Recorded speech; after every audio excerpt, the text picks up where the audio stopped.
Bonjour! Vu que le thème de ce mois-ci, c'est « Il était une fois », avec Paul, on va vous raconter une drôle d'histoire. Mais dis-moi Paul, c'est quoi cette histoire? On va vous raconter comment on est arrivé là à vous parler face caméra, alors qu'à la base on était censé vous montrer un court-métrage qu'on avait préparé.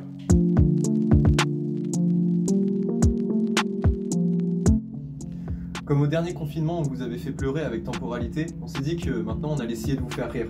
Avec un sketch assez absurde à l'humour décalé, inspiré de Golden Moustache et Studio Bagel à l'époque. Comme d'habitude avec Louis, on était en totale adéquation sur le projet. Lui il réfléchissait, moi j'écrivais, et de temps en temps j'apportais quelques éléments en plus. En une journée, on avait bouclé le scénario. Tout se passait bien. La machine était lancée.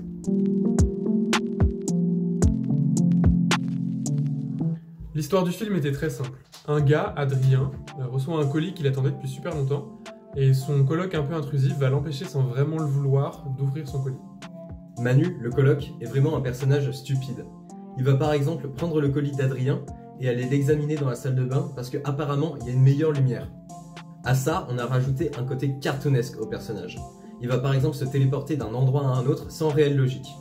Ou sinon, il va changer de tenue en une fraction de seconde. À la fin, le personnage principal réussit enfin à ouvrir son colis. Le spectateur voit pas ce qu'il y a dans la boîte, c'est un peu la Pulp Fiction, j'avoue, on a un peu plagié. Mais une ultime gaffe de Manu amène à la destruction du paquet et de son contenu, forçant Adrien à le tuer pendant le générique de fin. La phase d'écriture était terminée, il fallait passer au tournage. Comme pour le scénario, on a terminé le tournage en une journée. Mais c'est pas parce que c'était rapide que c'était facile. On n'était que deux pour gérer à la fois le jeu, l'image et le son. Et encore, pour le son, on avait utilisé le micro de Paul relié à son ordinateur portable qu'on trimballait partout pour enregistrer directement sur Reaper. Et pour la lumière, on avait que les LED dégueulasses du salon. Mais il y avait quand même de l'ambition. Avec le peu de moyens qu'on avait, on a réussi à filmer autre chose que des plans fixes. On a tourné dans à peu près toutes les pièces de notre appartement. Et en ce qui concerne les déguisements, il en fallait une ribambelle au personnage de Manu, qui est quand même un personnage assez particulier.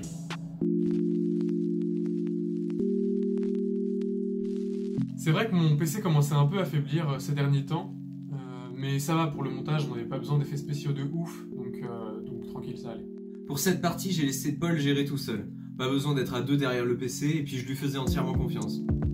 Puis, qu'est-ce qui pouvait mal se passer ? Rien.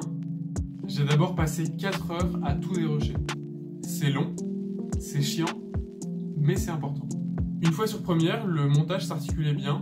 J'ai fait ça assez rapidement et de temps en temps, Louis venait voir ce que j'avais fait pour m'aider à trouver des petits défauts potentiels. Une fois le montage terminé, on était super satisfait du résultat. Il manquait plus que le mixage et la bande-son. On avait eu l'idée d'utiliser quasiment uniquement que des percussions pour souligner les gags et l'action du film.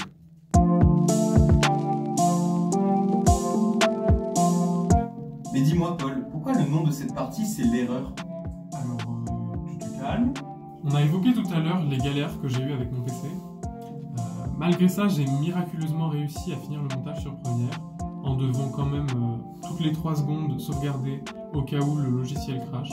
Autant vous dire qu'avec 10 bugs par heure, j'en pouvais plus. Par contre, quand il a fallu composer la musique, là j'ai dit stop. FL Studio buguait tout autant. J'ai alors eu la merveilleuse idée de rebooter mon ordinateur, ce qui implique de faire de la place dans l'ordinateur. Évidemment, avant de le faire, j'ai pris la peine de sauvegarder toutes mes données sur mon disque dur externe. Faux! J'avoue, là j'ai merdé grave. Une fois réinitialisé, il n'y avait ni les rushs, ni le montage. Tout notre travail avait disparu.